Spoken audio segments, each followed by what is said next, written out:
ఎన్ని నిమిషాలు ఇస్తారండి? ఎన్ని నిమిషాలు అవకాశం ఇస్తారు?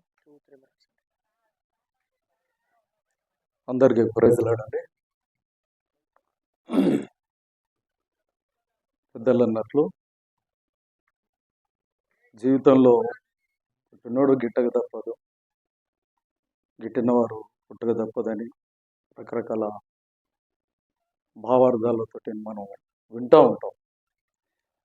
నిజ జీవితంలో కూడా చాలా విషాదమైన చరిత్రలో ఈరోజు జరిగిన ఘటన ఏదైతుందో ఇది అరుదైన ఘటన. జీవితంలో ఒకటి రెండు మూడు మాత్రమే మనకి ఇట్లా కనిపిస్తూ ఉంటాయి.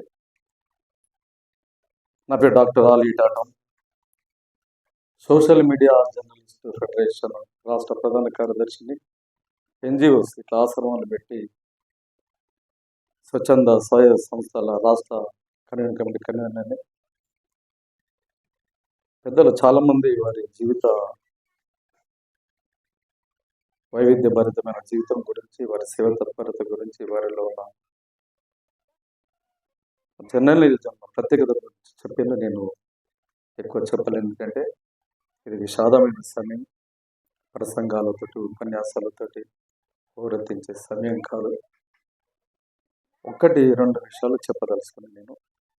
ఒకటి, అది ప్రక్కనే ఆలీ టాటం స్వచ్ఛంద సేవా సంస్థ హైటెక్ సిటీ నుండి ఇబ్రాహీంపట్నం, బోడుపల్లి, పాడిచేరు వరకు మనది ఒక బ్రతికైన కుక్కల వల్ల, నక్కల వల్ల, పందుల వల్ల, సందులలో గొంతులలో అంటూ పాచిపోయిన ఆహారమే పరమార్థంగా భూచిస్తున్న అభాగ్యుల్ని హైటెక్ సిటీ నుండి ఇబ్రాహీంపట్నం, బోడుపల్లి, పాడిచేరు వరకు మొత్తం సిటీ పరిసర అవతల ప్రాంతాల్లో కూడా పోలీసులు 1-2 గంటలు కూడా మాకు విరామం రీతిలో 1 గంట 2 గంటలు కూడా నిద్రపోం. దాంట్లో పోలియో, మూగ, చెవిటి, గుడ్డి, అనాథులు, వృద్ధులు, నిరుసోగులు, కరోనా బాధితులు, కాళ్ళు లేని వాళ్ళు, చేతులు లేని వాళ్ళు, ఎన్నో రకాల జనాలంతా వస్తూ ఉంటారు. వాళ్ళకి మేము సర్వీస్ చేస్తూ ఉంటాం. మాది సిఎస్ఐ బ్యాక్గ్రౌండ్. మావిడ హెబ్రోన్ సాహసి, భక్త్ సింగ్ గారి సాహసి. మా ప్రక్కనే ఆశ్రమం ఉండడం వల్ల శివకోటి పంతులు గారని సాయిబాబా మందిరం వద్ద ఉండే వారి దగ్గరికి ఎవరన్నా భక్తులు వస్తే, సాయిబాబా మందిరానికి భక్తులు వస్తే అక్కడ అన్నాలు పెడితే మాకు పంపడము, ఇక్కడికి పంపడం, ఇక్కడ దాతలు పురమాయించడం, అక్కడ దాతలు పురమాయించడం. ఇట్లా క్రిస్మస్ సందర్భాన్ని పురస్కరించుకొని మాకు పరిచయం చేస్తే ఒక మత సామరస్యానికి ఎంత గొప్ప ప్రతీక బాబ్జీ గారు అంటే, శివకోటి పంతులు గారు శుద్ధ పరబ్రాహ్మణుడు. ఉదయం నుండి సాయంత్రం వరకు వేద మంత్రోచ్చంతో, అష్టోత్తర శతనామాలతో జీవితాన్ని గడిపేతాన్ని. ఈయన స్నేహభాగ్యం. ఈయన సిలువేయమని చెప్పలే, ఈయన గారు మోకరిల్లి ప్రార్థన చేయమని చెప్పలేదు, ఈయన బాప్తీసం చేసుకోమని చెప్పలేదు. ఈయనలో ఒక పెద్ద పరిచర్య ఉన్నది. ఈయన పెద్ద స్వార్థికుడు. ఈయన స్నేహంతో తన హిందూ సనాతన సంప్రదాయ ఆచారాల వ్యవహారాలతో ఉన్న తనని ఆ పూజారి శాంత క్లాజల్లాగా మా ఆశ్రమంకి వచ్చి మా ఆశ్రమంలో బట్టలు వేసుకొని క్రిస్మస్ వేడుకల్లో 3 రోజులు పాల్గొన్నాడండి. ఇది సాధారణ విషయం కాదు. అది అసలు మాకు రోమాలు నిక్కబొచ్చినాయి అన్నట్టు. ఇది కాదా అసలైన సిసలైన పరిచర్య. నెంబర్ 1. నెంబర్ 2, ఆ టైంలో మాకు ప్రాజెక్ట్ ఉన్నప్పుడు కరుణమయుడు వీరికి సంబంధించిన అవి పెడుతుండే. 1-2 సందర్భాల్లో మేము మావిడ హెబ్రోన్ సాహస్ కనుక బాగా ఒక 7 సార్లు బైబిల్ మొత్తం పూర్తి చదివింది. బాగా ప్రార్థన పర్వాలు, వీరితో సంబంధం మాట్లాడడం. వీరు బందర్ నుండి వచ్చిన తర్వాత కొత్తడం వచ్చిన తర్వాత మా ఖమ్మం జిల్లా కొత్తడం ప్రక్కనే వెళ్ళదు సింగరేణి కాలేజ్ మాది. ఇప్పుడు పెద్దలు ఎవరు అన్నారు ఇంతకుముందు, స్వచ్ఛంద సేవా సంస్థలు అంటే సెల్ఫ్ ఎంప్లాయ్మెంట్ స్కీమ్స్ అండి. దీంట్లో 4 మాటలు, 4 పాటలు, 4 సువార్త వాక్యాలు, మంచి టక్కు షూస్, మా వాక్ చాతుర్యంతో ఉండగలిగితే, అది ఎన్జిఓ పెట్టగలిగితే దీంట్లో కూడా పాపం పుణ్యం ప్రపంచ మార్గం జాతీయ స్థాయిలో, అంతర్జాతీయ స్థాయిలో, సాధారణ స్థాయిలో కాకుంటే అంతర్జాతీయ స్థాయిలో, ఇంటర్నేషనల్లో కూడా మన దాంట్లో మాఫియా డాన్లు.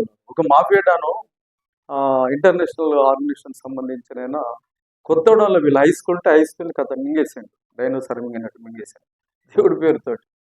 దేవుడి పేరుతో మింగేసి నేను అప్పుల పాలు చేసి వచ్చిన తర్వాత దాని ముందు సూర్యపేటలో మాకు ఒక ఆశ్రమం ఉంది. మా ఆశ్రమం అట్లనే మింగి మేము అప్పులలో గొప్పలు కూరుకుపోయి మేము ఇక్కడికి వచ్చినప్పుడు ఈయన గారు వచ్చిన తర్వాత మేమిద్దరం కలిసి మాట్లాడుకుంటాం. ఇది అన్నట్లు ఇప్పుడు పెద్దలు అన్నట్లు ఒక సామెత ఉందండి, ఒక మంచి పనికి ఉపక్రమించు, నీలో నీతి నిజాయితీ ఉంటే నువ్వు ఆ పనికి ఉపక్రమిస్తే కసిదీర ఈ ప్రపంచం మొత్తం నీకు సర్వీస్ చేయడానికి, నీకు సేవ చేయడానికి నీ ముందు మోకరిల్లుతూ ఉంటుంది అనేది మాటకు పర్యాయ పదం మా ఇద్దరిలో ఉంటుంది. ఇక్కడ జర్నలిజం అనే ముసుగు ఆయనకు కాపలుగా ఉన్నది, కానీ సిటీలో పాత సిటీలో మత ఘర్షణలు చెప్తే అబ్దుల్లాపూర్ మెట్లో జరిగేదండి. నేను ఎయిడ్స్ రోగుల్ని రామోజీ ఫిలిమ్స్ దగ్గరకు వస్తే ఉన్మాదులు, కులోన్మాదులు, గాడ్సే టెర్రరిస్టులు నన్ను చంపడానికి వచ్చింది ఇక్కడ.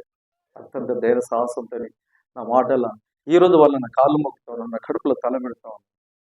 ఈయన గారు కూడా ఆ రీతిలో ఉండి నేను లేపేయాలని నానా రకాల రియల్ ఎస్టేట్ మాఫియాలు వాళ్ళు వీళ్ళు అన్నిలతోటి యెహోవా మన్నను కురిపించే రీతిలో ఫారిన్ ఎయిడ్ రాకుండా ఈయన తోటి వాళ్ళంతా మేకులైన ఇబ్బందికరం చేస్తున్న పెద్దలు అన్నట్లు నిజంగా ఈయన గారు వీళ్ళతోటే ఉండేది, అభాగ్యులతో ఉండేది, బిడ్డలతో ఉండేది, వీళ్ళ పిల్లలు కూడా అదే రీతిలో ఉంటా ఉండేది. మా పక్కనే ఆంధ్రజ్యోతి జర్నలిస్టు సినీ ప్రొడ్యూసర్ వచ్చింది, పాప ఆయన పక్షవాతం పెట్టిన వీడియో బహుశా మీరంతా చూసిండొచ్చు.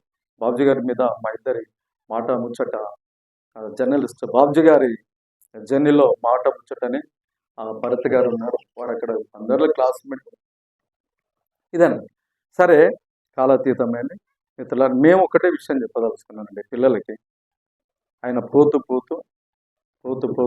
చక్కటి ఆశ్రమాన్ని పెట్టిండు. ఆశ్రమం పెట్టిన తర్వాత పిల్లలు కూడా పరిణితి చెందిన రీతిలో ఉన్నారు. కానీ చాలా శ్రమ దినాలు, కష్టకాలం ఉన్నది. మణిపూర్లో ఆశ్రమాలు లేవు, చర్చిలు లేవు, గుళ్ళు లేవు, గోపురాలు లేవు. ఛత్తీస్గఢ్లో అదే జరుగుతున్నాయి. తెలంగాణలో కూడా శత్రువులు పొంచి ఉన్నారు. ఇక్కడ ఏదైనా ప్రమాదం జరిగే అవకాశం ఉంటే స్వచ్ఛంద సేవా సంస్థల రాష్ట్ర కార్యదర్శిగా, నాన్ గవర్నమెంట్ ఆర్గనైజేషన్ ఫెడరేషన్ కార్యదర్శిగా, దాంతోపాటు బాబ్జీ గారు ఏ రీతిలో అయితే సేవ తత్పరతను కొనసాగించిన జర్నలిజంలో కూడా ఇప్పుడు మొన్న ప్రింటింగ్ మీడియా ఉండే, నిన్న ఎలక్ట్రానిక్ మీడియా ఉండే, ఇప్పుడు సోషల్ మీడియా ఉంది. వీళ్ళ పిల్లలు కూడా నిష్ణాతులు కనుక నేనేమంటుంటే మీ పరిచయకు సంబంధించింది, మీ జ్ఞాపకాలకు సంబంధించింది, మీ మత సామరస్యానికి సంబంధించింది, నిన్నువల్ల నీ పొరుగుని ప్రేమించున్న ఏసఐ మోడల్ అయితే ఆచరణ రూపంగా మీరు గుడ్ షెపర్డ్లాగా మీరు ఎట్లయితే దాన్ని మీడియా రూపంగా పెట్టని నేను అప్పీల్ చేస్తున్నా వీళ్ళకి. మేము అమ్మ అంగట్లు అన్నీ దొరుకుతుంది, కానీ అమ్మ దొరకదు. అమ్మే పోయింది, మేము ఎవరు లేదని అనుకొని మీరు ఒంటరి వారు కాదు. మేము రాష్ట్ర స్వచ్ఛంద సేవా సంస్థల సంఘం తరపుండి, జర్నలిస్ట్ సంఘం తరపుండి మీకు మధ్యరాత్రి మీకే ఇబ్బంది వచ్చిన మీరు తలుపు దడితే కర్రలు పట్టుకొని కొంకులు తెంచి మిమ్మల్ని ఇక్కడ మీ నాన్నగారు పెట్టిన ఈ దేవుని రాజ్యం పిల్లలు లాంటిది ఏదైతుందో మంచి గొర్రె కాపర్లాగా మీ జీవితం వారిలాగా పరిపూర్ణత సాధించే వరకు మా నుండి మెండుగా ఎప్పుడు ఉండేది. ఇంత చక్కటి అవకాశం ఇచ్చిన పెద్దలందరికీ దుఃఖ సప్త హృదయాలతో మీ అందరికీ సంతాప సందేశాన్ని తెలియజేస్తూ, సానుభూతిని చేస్తూ ఆ పెద్దలకి ఇద్దరికి మేము ప్రగాఢమైన శ్రద్ధాంజలి ఘటిస్తాం.